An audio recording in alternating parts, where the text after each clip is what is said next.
Everyone, good morning, welcome back to my channel. আশা করতেছি তোমরা সবাই ভালো আছো, আমিও ভালো আছি। তো এখন থেকে তোমাদেরকে সাথে নিয়ে আমি আমার ভিডিওটা শুরু করতেছি। এখন বাজে ঘুরেতে সকাল 7টা। আজকে হচ্ছে শনিবার।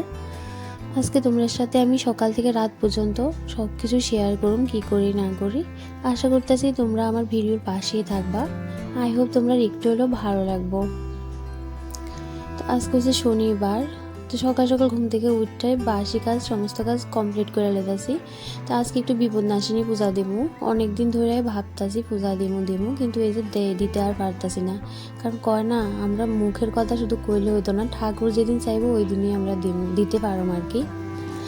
তো আজকে ফাইনালি পূজাটা দিয়ে আমি মন থেকে কতটা শান্তি পাইতেছি। কারণ দিমু করে না দেওয়া হইতেছে না, কিছু একটা বাধা পড়েই। এই যে তোমার দাদা ভাইয়ের ফল আনতে ঘুমু, আগের দিন মনেই থাকে না আমার, কিছু না কিছু একটু থাকে। কিন্তু আজকে ফাইনালি যে আমি পূজাটা দিতে পারতেছি, মন থেকে খুব হ্যাপি। কারণ এটা আসলো তোমরা দাদা ভাইয়ের মানুষ। তোমরা দাদা ভাই যখন অসুস্থ আসলো তখন আমি মানুষ করছিলাম বিপদ তারিণী পূজা করুন, কিন্তু এই যে দেওয়া হইতেছে না। তো আজকে মা চাইতেছে দেখে আমি পূজাটা করতে পারতাছি। তো স্নান টান করে এখন আয়া পড়ছি, এই যে মায়ের ঘরটা বসাবো, মারে বহাইছি। আর জানো তো আজকে না বেলপাতা আমের ফলে পাড়তে আমার 1 ঘন্টা গেছে গা। কারণ এই সিজনে এতটা পাতা ঝরে, বিশেষ করে বেলপাতা পাড়তে খুব অসুবিধা হয়। ভীষণ কষ্ট করে একটা বাঁশ লয়ে গেছিলাম, তারপর পারছি, তাও 3-4টা, কারণ বেশি পাইতেছি না। আর এখন এই সিজনে না ফুলও ঠিক করে পাওয়া যায় না। তো 2-3টা ফুল পাইছি, এটি দিয়ে পূজা করতেছি। তো আমি কিভাবে পূজা করি তোমরা দেখতে থাকো, আর আমার সাথে সাথে মারই তোমরাও প্রণাম করে নাও। মা যাতে সবাই ভালো রাখে এটাই চাই।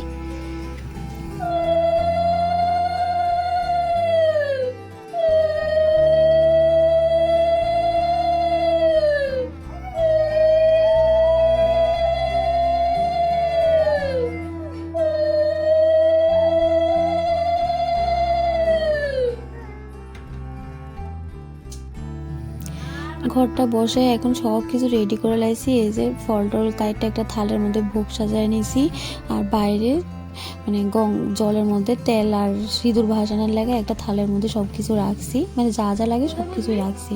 তো এখন পাঁচালিয়ে পড়ম। তো তোমরা আমার পাশে থাকো, শুনতে থাকো।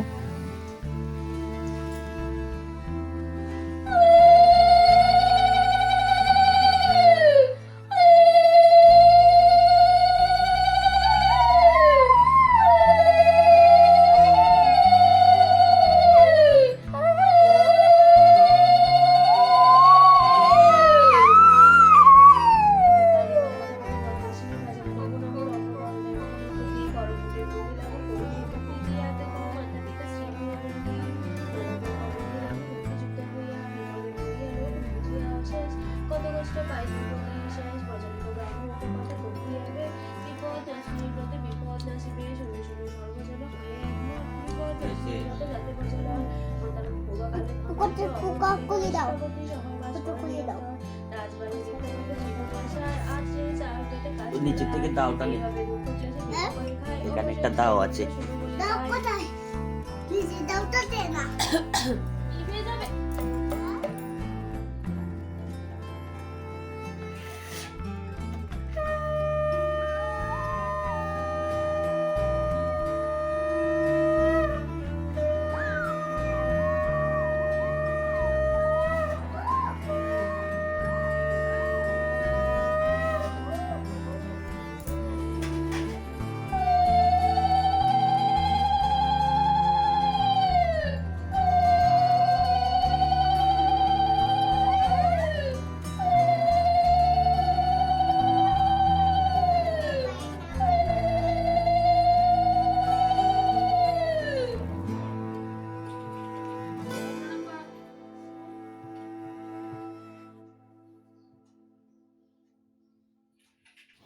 পাঁচালি পড়া হয়ে গেছে গা। এখন ঠাকুর প্রণাম কইরা বাইরে তেল সিঁদুর ভাসাইতে যাবো।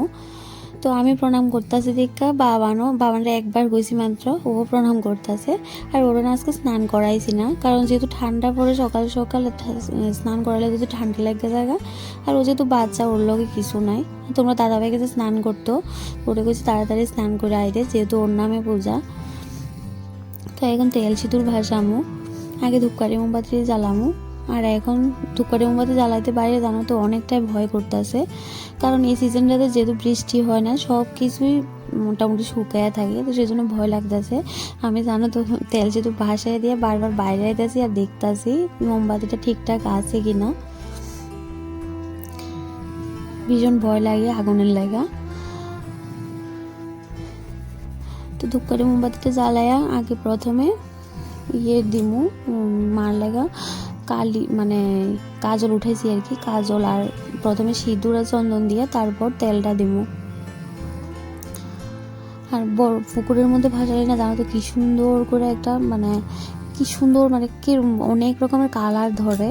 যেহেতু আমি জল অল্পের মধ্যে ভাসাতেছি, তো সেই জন্য এতটাও মানে সুন্দর একটা আয় না, কিন্তু জল একটু হোক আর বেশি হোক, জল মানেই গঙ্গা আছে জলের মধ্যে, কি আর করুম, এখানে তো আর পুকুর টুকুর পাওয়া যায় না, তো সেই জন্য এইভাবেই দিতেছি।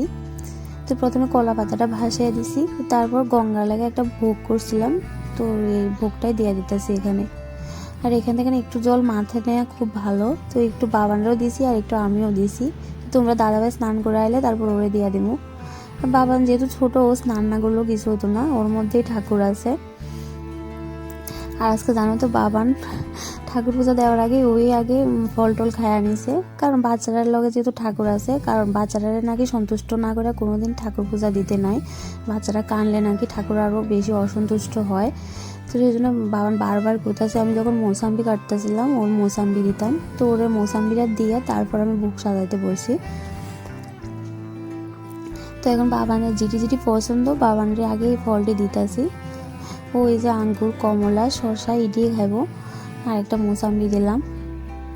তারপর তোমরা দাদা ভাইরা আমার লেগে নিমু, আর আমার পিসোদার বাড়িতেই দিমু একটু প্রসাদ, আর পাশের রুমও দিছি প্রসাদ। দেখবা ভাগ করে খাইলে খুব ভালো লাগে, প্রসাদ নাম মাত্র প্রসাদ নিলেই সারে। আর আমার কাছে না সাবু প্রসাদ খাইতে খুব ভালো লাগে, সাবু কলা দিয়ে মাইখা। তোমরা দাদা ভাই আবার ভালো পায় না, তোমরা দাদা ভাই তো একদম সাবু কলা ভালো পায় না, ও ফল খেতে ভালো পায়, তো ফলে খায়। ঠিক আছে, দাদার লাগা প্রসাদটা নিয়ে নিছি। তোমরা দাদা ভাই যাইবো কিছুক্ষণ পর বাবানরে নিয়ে, ও দিয়ে আইবো যায়া, কারণ আমি না এখনো রান্নাও করছি না, এখন প্রায় মনে হয় 9:30 বাজে গেছে গা। তারপর রান্না আমি বাবানরে তো আবার খাওয়াইতে লাগবো, ও না এখনো টিফিনও খাইছে না। তো বাড়িতে যাওয়ানোর আগে ওর আগে টিফিনটা খাওয়াইয়া দেবো, তারপর ও যাইবো। তারপর টিফিনটা খাওয়াই দিলে না, তারপর দেরি করে ভাতটা খাইলেও অসুবিধা নাই, কারণ আজকে রান্না হইতে প্রায় 12টা বাজেছে বোগা। বন্ধুরা যারা আমার ভিডিওটি দেখতে আসো, যদি একটু ভালো লেগে থাকে তাহলে অবশ্যই আমার চ্যানেলটাকে সাবস্ক্রাইব করা যাও, আর অবশ্যই আমার ভিডিওতে লাইক কমেন্ট দিতে ভুললো না, কারণ তোমার একটা লাইকই আমার ভিডিওটারে অনেকজনের মাঝে পৌঁছে দিতে সাহায্য করব। আর অবশ্যই একটা কমেন্ট করে দাও, কারণ তোমার একটা কমেন্ট আমার অনেকটাই মোটিভেট করে ভিডিও বানানোর জন্য। আজকে পূজা দেওয়ার পর রান্নাবান্না এত দেরি হয়ে গেছে গা, তো সেই জন্য বেশি কিছু রান্না করছি না, ডাল, বাঁধাকপি বড়া আর বেগুন ভাজাই করছি। তো তারপর বাবানরে নিয়ে আমিও একটু ঘুমাইছি, ঘুমাতে উঠতে প্রায় 4:30 বাজে গেছে গা। তোমরা দাদাভাই আজকে ডিউটিতে গেছে না, গেছিলো, তারপর দুপুরবেলা আয়া পড়ছে। তো ও এখন গেছে হচ্ছে মাঠে বাবানরে নিয়ে, তো বাবানে একটু ঘুরাইতে নিয়ে গেছে, কারণ সবসময় তো বাড়িতেই থাকে, আমিও মাঝে মধ্যে নিয়ে যাই। তো আজকে তোমরা দাদাভাই নিয়ে গেছে। তো আজকে বাবান ওঠার পর এখনো ব্ল্যাঙ্কেটটাও গুছানো হয়েছে না, তো ঘরটা ঝাড়ু দিয়ে ব্ল্যাঙ্কেটটা এখন গুছাইতেছি। ব্ল্যাঙ্কেটটা গোছানোর পরে ওই দিন যে কারি পাতার একটা জল বানাইছিলাম সেদ্ধ করে, এটা না দেওয়া হয়েছে না ওই দিন রাত্রেবেলায়, ভীষণ আলসেমি লাগতেছিল রাত্রে, তো এটা এয়ারটাইট বক্সে করে ফ্রিজে রাখা দিয়েছিলাম। তো এখনই মাথার দিতে আসি, ভাবতেছি বয়ে বয়ে কী করুম, এটা এখন মাথার দেওয়ালায়।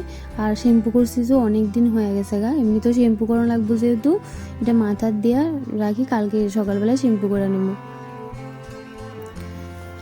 আর জানো তো এটা যেহেতু ফ্রিজের মধ্যে আসলে জলটা পুরো বরফের মধ্যে ঠান্ডা হয়ে রয়েছে, আর কিছু কিছু বরফও জমে গেছে গা, তো মাথার যে দিতে আসি আমার পুরো মাথা ঠান্ডা হয়ে গেছে গা, ভীষণ ঠান্ডা লাগতেছিল। তো কিছু করার নাই, চুলের একটু যত্ন নিলে একটু কষ্ট করতে লাগবো। তো এখন এটা দিয়ে রাখুন। তো জলটা সারা স্ক্যাল্পে ভালো করে দিয়ে 5-6 মিনিটের মধ্যে ম্যাসাজ করুন। ম্যাসাজ করে এভাবে বাইন্দা রাখা দিব। আর দেখো আমি জল দিতেছি, মনে হইতেছে না শ্যাম্পু করে মাত্র আইসি, পুরো চুলই মোটামুটি আমার ভিজে গেছে গা। চুলের মধ্যে দিতে যাই পুরো ফ্লোর পর্যন্ত ভিজাইছি, তারপর ফ্লোরটা আবার মুছে নিতে লাগছে। তো চুলের মধ্যে জলটা দিয়ে এখন কালকে যে তোমরা দাদাভাই ফলগুলো নিয়ে আইছে পূজার জন্য, তো ফল কিছু রয়ে গেছে গা, তো এটি এখন বাটি করে রাখা দিতেছি। কলা, আঙ্গুর, আপেল আর কমলা, আর কিছু ফল আলাদা করে রাখা দিতেছি। এগুলো ইয়ের মধ্যে ডাইনিং টেবিলের মধ্যে রাখতাম না, এগুলো ঝুলাইয়া রাখা দিব, কারণ 2 দিন পরে আমার মা এবো। তো তোমরা যেহেতু কইছি আমার মা বাইরে যাইবো বাবার অস্থি দিত, তো তখন মা ফল টল মানে নিরামিষ খাইবো আর কি। তো যেহেতু ডাইনিং টেবিলে সবসময় আমরা ভাত খাই, তো সেই জন্য ডাইনিং টেবিলে রাখছি না, আলাদা করে রাখা দিয়েছি আর কি ঝুলাইয়া। মা এলে মারা খাইতে দেবো। তারপর সন্ধ্যা হওয়ার পরে এখন সন্ধ্যাবাতি দিতেছি। আর তোমরা দাদাভাই আর বাবা নাইছে এখন মাঠ থেকে। আজকে না ফুজা টুজা দিয়ে রান্না করে মাত্র 1 বেলা ভাত খাইছি, বিশেষ করে সন্ধ্যার সময় এত খিদা পাইছিল। তারপর সন্ধ্যাবাতি ফুজা দিয়ে এখন রান্না করে আইছি, দুধ বসামো, দুধটা জাল দিয়ে তারপর টিফিনটা খাবো। আর আজকে দুপুরবেলায় আমরা এখানে ছোটো পিসি আইছিল, তো ছোটো পিসি আসার সময় মালপোয়া নিয়ে আইছে আর পায়েস নিয়ে আইছে। পায়েস বলতে এই যে চালের গুঁড়িরে ভালো করে সেদ্ধ করা ছোটো ছোটো করে ইয়ের মতো করে, আমরা এখানে মানে ছই পাকায় না পায়েস কয় আর কি। তো ইডি নিয়ে আইছে, ভীষণ ভাল লাগে খাইতে। তোমরা এখানে কি কয় আমি জানি না ঠিক। তো ইডি আমি বাবানের খামু। তো বাবানা প্রথম খাইতে চাইতেছে না, ওনাকে পায়েস খাইতো না, ও মালপোয়া খাইবো। তো তোমরা দাদা ভাইরে আর আমার জন্য লইতাছি। তো দেখো বাবানরে দিতেছি, আর বাবান কইতাছে একদমই খাইতো না। তো পরে আমি যখন খাইয়া সারছি ও বাবার থেকে খাওয়ানোর লেগা চিৎকার করতেছে। তো যখন একটু খাইছে স্বাদ পাইছে তারপর খাওয়ানোর লেগা কইতাছে, তো ওর বাবার থেকেই খাইছে। ভীষণ স্বাদ লাগে এই পায়েসটা, মানে শুধু পুরো দুধের উপরে দুধ দিয়া করে, আর এই যে খেজুর গুড় হয় খেজুর গুড় দিয়া করে, খেজুর গুড়ের গন্ধে খেতে ইচ্ছা করে, মানে খাওয়ানোর ইচ্ছা করে আর কি, ভীষণ ভাল লাগে। তো তারপর করলাম না আজকে সকালবেলায় বিশেষ মানে তেমন কোনো কিছুই রান্না করছি না। তো এখন সয়াবিন দিয়ে আলু দিয়ে রান্না করব মাংসের মতো, খুব ইচ্ছা করতেছিল খাওয়ানোর, ভীষণ ভালো লাগে। মানে যখন মাংস খাওয়ানোর ইচ্ছা করে না, এভাবে সয়াবিন দিয়ে কাজ চালাই, মানে যখন মাংস না থাকে ঘরে আরই। আর তোমরা দাদাভাইতে কিছুদিন পর পরই মাংস আনে, দেখবা যখন মাংস আনে তখন খাইতে ইচ্ছা করে না, যখন না থাকে না তখন মানে ভীষণ খাওয়ানোর ইচ্ছা করে। তো এখন সয়াবিনটাই রান্না করুন। সয়াবিনটা প্রথমে একটু সিদ্ধ করে নিলে সয়াবিনের একটা যে গন্ধ থাকে, গন্ধটা আর থাকে না। তো প্রথমে আলুটি ভাজা, সয়াবিন দিয়েও ভাজালাম, সয়াবিন ভাজলে না সয়াবিনের মধ্যে আর গন্ধ করে না, একদম পুরো মাংস যেভাবে রান্না করে সেভাবে একদম সেম টু সেমই রান্না করছি। তো সয়াবিন খাইতে কার কার ভালো লাগে অবশ্যই কমেন্টে জানায়ও। আমার ভাল লাগে কিন্তু এতটাও না, এই যে মাসে 1-2বার খেলে ভাল লাগে, বেশি বেশি খাইলে আবার কেমন জানি খাইতে ইচ্ছা করে না। তো এই যে আমার রান্না মোটামুটি কমপ্লিট, এখন গরম মশলা দিয়ে নামিয়ে নেবো। তো চলো বন্ধুরা, আজকের মতো ভিডিওটা এখানেই শেষ করতেছি, দেখো নেক্সট ভিডিওতে। সবাই ভালো থাকবা, সুস্থ থাকবা, আর অবশ্যই চ্যানেলটাকে সাবস্ক্রাইব করে দাও। টাটা।